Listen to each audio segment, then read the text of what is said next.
भूतिया कॉल। रात के 12 बज रहे थे। रवि अपने कमरे में अकेला बैठा फोन चला रहा था। बाहर तेज बारिश हो रही थी और कभी कभी बिजली चमकने से पूरा कमरा रोशनी से भर जाता था। तभी अचानक उसका फोन बज उठा।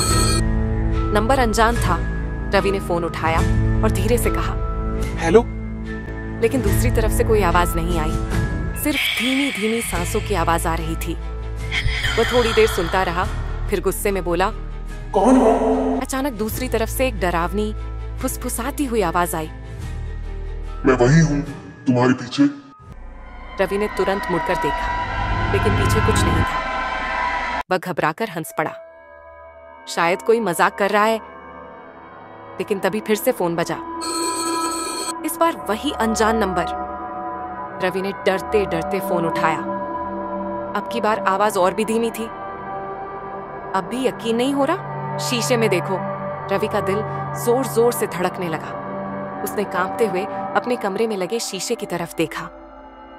उसकी खुद की परछाई के पीछे एक परछाई और खड़ी थी। रवि ने तुरंत पलटकर देखा, लेकिन वहां कोई नहीं था।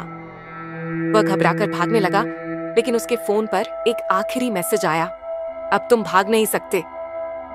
अगली सुबह जब उसके दोस्त घर आए तो रवि कमरे में नहीं था। सिर्फ उसका फोन पड़ा था और स्क्रीन पर आखिरी कॉल अब भी चालू थी। क्या तुमने कभी अनजान नंबर से कॉल उठाया है?